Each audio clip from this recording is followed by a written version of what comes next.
Joseph, je te présente la femme de ma vie. Bienvenue dans ma modeste officine, mademoiselle. Aussi loin que porte ton regard, tu peux choisir ce que tu veux. C'est pour toi. C'est à toi. Non, c'est pour toi. C'est pour moi. C'est Joseph et moi qui te l'offrons.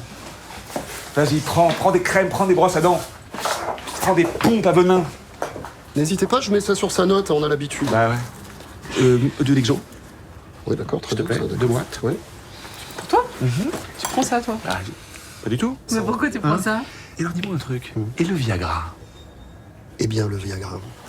Bah écoute, on en a, évidemment, on en a. Eh ben, j'aimerais bien en prendre un Non, petit peu. arrête, Si. Vous voulez vous amuser avec ça, C'est pas dangereux pour le cœur? Non, pas du tout, non, ça marche Je très sais, bien. c'est Non, rien rien pour le tout. foie. Aucun souci. Alors donne-moi une boîte juste. Mais non, mais on n'a pas besoin de ça. Ça dure combien de temps? Ouais, ça dure 12 heures, donc. 12 heures. On va j'ai prendre ça. Non, mais j'ai envie d'essayer parce qu'il paraît que c'est vraiment Ah, ça marche, c'est c'est la fleur Ah oui, fusil, quoi. radical, absolument. Je te promets dans la rue. Pardon, excusez-moi. Hein? Et tu sais qu'il y en a un nouveau qui est sorti? Non, quoi, non. Si, ça s'appelle le Viazac. Le Viazac. C'est un mélange de Viagra et de Prozac. Et ça fait que tu bandes plus, mais tu t'en fous. Mais pas cette fois-ci, là, je préfère prendre du Viagra. On va essayer? Voilà, alors un petit extrait de Mon Roi. Alors vous avez vu, c'est assez cru. Vous allez voir d'ailleurs dans le texte. Enfin, dans ma critique, j'ai relevé quelques dialogues qui sont du même acabit. En tout cas, on est sur quand même un film, vous avez écouté, qui est drôle, qui est vraiment dans la vie, qui est plein de vie. Je trouve que rien que par ce son, on est vraiment dans cette vie-là. Avant toute chose, Mon Roi, de quoi ça parle? Qu'est-ce que c'est exactement? Faustine, c'est pour toi. Tony est admise dans un centre de rééducation après une grave chute de ski. Elle est dépendante du personnel médical et des antidouleurs et elle va prendre le temps de se remémorer l'histoire tumultueuse qu'elle a vécue avec Giorgio. Je prononce bien, c'est bon? Giorgio, exactement. Pourquoi se sont-ils aimés? Qui est réellement l'homme qu'elle a adoré? Comment a-t-elle pu se soumettre à cette passion étouffante et destructrice? Pour Tony, c'est une difficile reconstruction qui commence désormais, un travail corporel qui lui permettra peut-être de définitivement se libérer. Merci Faustine, hein, qui est malade, c'est pas facile. On a ressenti toute ta joie de vivre en plus dans cette lecture. Combien d'entrées, Faustine? Plus de 600 000 en France. Voilà, donc c'est déjà très bien. Je pense qu'on va même passer le million avec ce film. Vous l'écoutez, ma petite Faustine qui tousse aujourd'hui. C'est compliqué pour elle. Elle est très gentille d'être venue. La semaine dernière, elle était complètement clouée au lit. Ouais. Cette semaine, je lui ai obligé de venir, voilà, parce que je suis un tyran. Alors, Mon Roi, un film. Pour ceux qui connaissent un petit peu les voix, vous avez peut-être pas reconnu la voix féminine. La voix féminine, c'est Isabelle Berco, parce que qui est Berco? C'est celle qui a réalisé La Tête Haute. La Tête Haute, tout le monde s'en souvient. Pour ceux qui ont vu ce film, c'est un gros coup, c'est un vrai choc. Moi c'est vraiment quelque chose qui me plaît. Donc déjà Emmanuelle Berco, hein, j'ai dit Isabelle, pardon.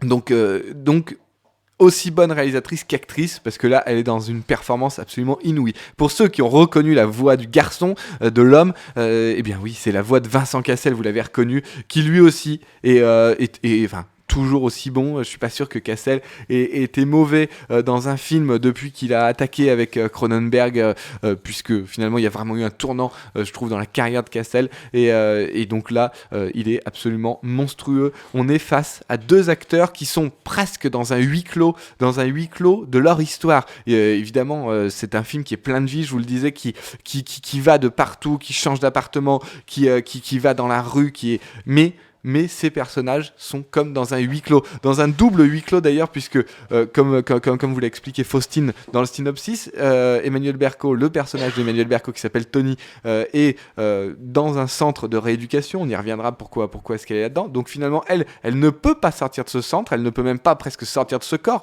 puisqu'elle a la jambe cassée, et donc elle est dans ce huis clos là, dans ce huis clos entre son corps et là où elle est. Donc elle est obligée de se remémorer l'histoire, comment est-ce qu'elle en est arrivée là aussi peut-être. Et puis à côté de ça, dans les moments où elle se remémore son histoire, ses histoires presque, j'ai envie de dire, donc là elle est dans un bouillonnement de vie, dans un bouillonnement de non-vie aussi, et surtout dans ce huis clos d'histoire, puisqu'on est face à un très très très grand film de l'emprise psychologique tout simplement face à quelque chose vraiment qui nous prend. Alors Maïwenn, on avait eu du mal avec Pardonnez-moi, son premier film, actrice, bon voilà, c'était pas forcément ce qu'on préférait, et puis il y a eu le Police qui avait été un énorme choc de la manière de filmer de Police, et puis donc là elle revient avec Mon Roi, et j'ai envie de dire que c'est un coup gagnant présenté au Festival de Cannes. Là derrière on va écouter un petit peu de voilà, vous écoutez la musique de Mon Roi derrière, c'est vraiment une musique qui est entêtante qu'on a derrière nous, c'est vraiment très enfin voilà, elle nous prend, vous l'entendez, ces graves qui sont derrière, c'est absolument magnifique. Et vraiment, moi quand j'y suis allé, j'y allais pas du tout gagnant pour aller voir Mon Roi, et je suis sorti de ce film-là absolument enthousiasmé. C'est un film qui m'a porté du début à la fin pendant 2 heures, où j'ai pas vu le temps passer. C'était beau, c'était vraiment très intéressant. Alors, on va s'attaquer au film en lui-même. Comment ça démarre? Emmanuel Berco, Tony est en train de dévaler une pente. La première phrase qu'on entend, c'est hey, maman, qu'est-ce que tu fais, maman? Voilà, c'est son fils qui l'appelle, et c'est déjà cet appel-là, cet appel qu'après elle attendra si longtemps quand elle sera en convalescence. Et donc ces premiers mots d'une femme qui est à ski, alors, dans une station absolument magnifique, puisqu'elle s'enfonce, on dirait pratiquement la Vallée Blanche, elle s'enfonce là-dedans à une vitesse folle, et donc on part avec elle. On part avec elle donc, dans cette descente complètement folle, et d'un seul coup, ça coupe, et là, qu'est-ce qu'on nous dit? Rupture totale des ligaments. Voilà, rupture totale des ligaments. À ce moment-là, Tony sera obligé d'être dans un centre pour se rééduquer, pour rééduquer cette jambe. Il y a des plans, mais qui vous font... Alors, moi, je suis touché parce que j'ai eu déjà des problèmes au genou, mais je pense que n'importe qui peut être touché. La manière du jeu, c'est rien. Mais Maïwenn arrive à faire ressentir la souffrance de ce genou qui est cassé, alors qu'il n'est pas cassé à la base. Et donc, on le sent, elle essaye de le plier, et d'un seul coup, paf, ça lâche. Il se passe rien, je veux dire, il n'y a pas d'effets spéciaux, il n'y a rien. Je veux dire, c'est un acteur comme nous qui peut jouer. Et là, ça claque. Et je peux vous promettre que tout le monde dans la salle a eu la douleur. La douleur, ça a été absolument horrible. Donc, un grand moment de cinéma, rien que pour ce plan-là, quand son genou lâche au moment de la rééducation, c'est absolument fou. Et puis, là, tout de suite après, et c'est là aussi ce que j'ai apprécié chez Maïwenn, c'est que tout de suite après, elle donne les clés de ce qu'on vient de voir. Et finalement, ce que nous, on fait en analyse filmique, c'est-à-dire, moi j'étais déjà en train de noter, voilà, je voyais cette Vallée Blanche, je savais déjà ce qui allait se passer, voilà, qu'est-ce que c'est une femme qui d'un seul coup décide d'aller à fond dans ce qu'elle fait, peu importe, presque l'enfant, etc. Elle va à fond dans son truc et elle se casse la gueule. Voilà ce que c'est, sachant qu'on n'entend pas la chute. Hein. Et donc là, qu'est-ce qu'elle fait, Maïwenn? Et bien tout de suite après, paf, elle nous met une psychologue qui va lui dire à Tony tout ce qui est là-dessus. Donc c'est-à-dire voilà, on va vite, on tombe. Parfois, voilà, donc c'est ça, c'est la vie de Tony, c'est d'avoir vécu sa relation tellement à fond avec Giorgio que, à un moment donné, on tombe. Et c'est exactement tout le film, finalement, se résume là-dessus, comme il se résumait déjà dans cette scène d'ouverture.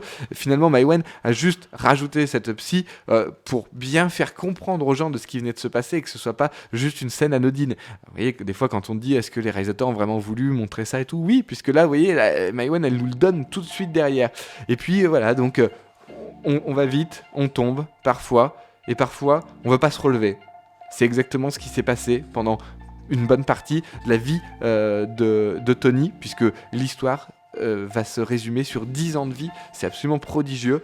Et puis bon, alors évidemment, il y a tout le discours autour du genou. Alors voilà, j'ai mal à je et nous. Voilà. Alors ça c'est le discours habituel.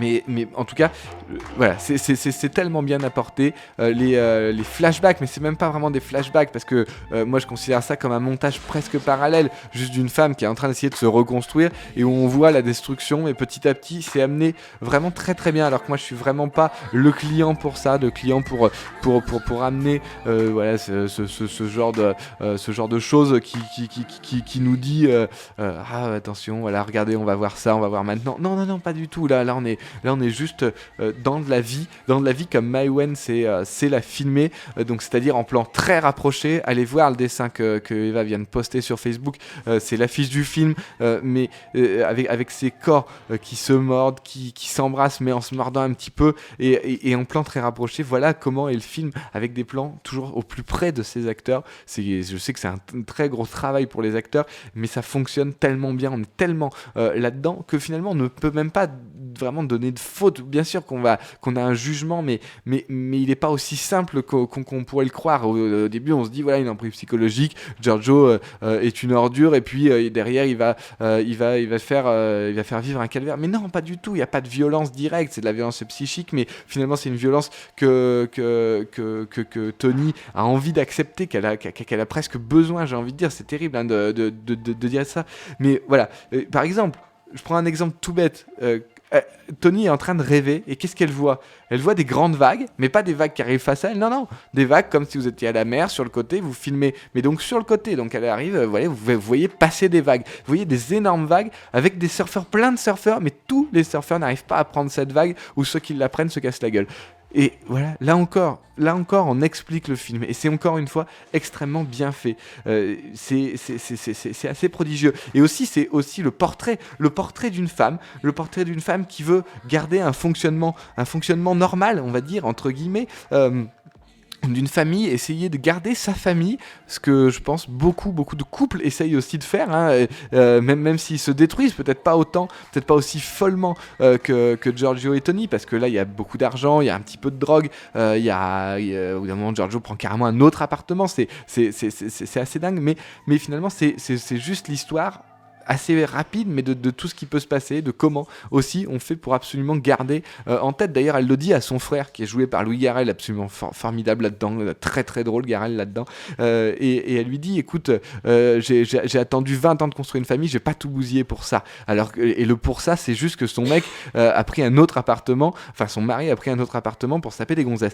Donc vous voyez, le ça est quand même, le spectre est quand même très large. Et donc c'est cette mise à nu de cette femme et de ce couple, mais on suit jamais Cassel dans ses orgies et tout, non, on est toujours avec Berko, mais qu'on va pas forcément voir énormément souffrir, c'est juste, c'est là toute la force de Maïwenn. Par exemple, quand je vous dis qu'elle se met à nu, Emmanuelle Berko, c'est qu'elle se met vraiment à nu. Il y a cette scène qui est absolument folle, où elle est donc handicapée, hein, à ce moment-là, donc elle peut pas bouger la jambe, et elle est en train de se laver. Alors bon, pour tous ceux qui ont connu les hôpitaux, avec une jambe endolorie, disons, voilà, vous êtes assis et vous êtes obligé de vous laver comme ça assis, c'est très compliqué, c'est limite humiliant, et donc là Berko est en train de se laver comme ça, il n'y a pas du tout de voyeurisme, c'est amené d'une façon très très belle, et on la voit se laver comme ça, et je peux vous dire que rien que cette scène là elle est extrêmement touchante, et pour le coup pour une actrice, parce que voilà, on n'est pas sur une jeune fille de 20 ans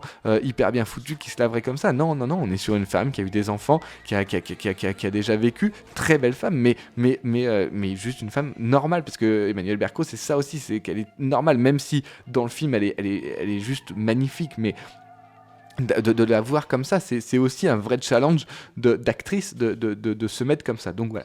Et puis après, donc je vous le disais, hein, des textes qui sont assez fous. Par exemple, à un moment donné, voilà, ils font l'amour, juste la première fois qu'ils font l'amour ensemble, et elle se met à pleurer. Et puis là, elle lui dit, alors, si vous avez des enfants, vous avez le temps juste de leur boucher les oreilles une seconde. Tu trouves pas que je suis trop large ? Et elle pleure. Tu trouves pas que je suis trop large ? Et je lui fais, mais attends, mais large de quoi ? Elle fait, il fait large de ton sexe. Et elle fait, bah oui, mais qui t'a dit ça ? Vous voyez, déjà, rien que de penser à ça, je veux dire, t'es trop large. Rien que d'avoir.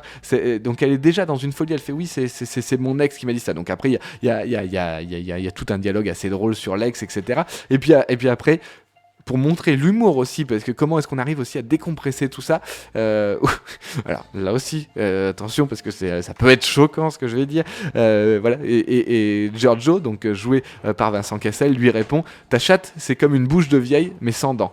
Voilà, c'est des petites choses, c'est des petites choses qui sont drôles. Après par exemple le plan d'ailleurs qui suit, il est extrêmement drôle, on les voit sur le lit, je vous le conseille vraiment bien. Par exemple à un moment donné il va lui dire voilà, bah de toute façon t'es un gros tapin parce que gros tapin c'est comme gros lapin mais avec un T, ou alors t'es mignonne franchement mais c'est vraiment con que tu sois aussi conne. Vous voyez, c'est de la violence aussi psychologique qui est là, mais toujours amenée avec de l'humour. Donc finalement c'est quelque chose, c'est une violence encore pire parce que c'est une violence qui passe.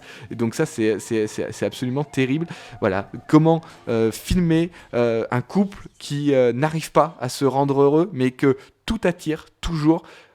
C'est toute la force de ce film de Maïwenn, donc je vous conseille vraiment d'aller jeter un œil là-dessus parce que on est sur du bon cinéma, du cinéma qu'on n'a pas forcément l'habitude de voir, donc du cinéma d'ailleurs donc qui peut intriguer aussi, a intrigué beaucoup de gens, mais voilà, en tout cas moi je vous le conseille vivement. C'est un très beau film que Maïwenn a su nous donner ici, donc profitez-en, allez voir les images, allez voir le générique de fin qui est absolument fabuleux, magnifique générique de fin, l'un des plus beaux de cette année, et puis regardez les images parce qu'elles veulent dire quelque chose quand on fixe quelqu'un en plan serré comme ça, ce n'est pas anodin, donc allez voir ça. C'est un très grand film. Voilà.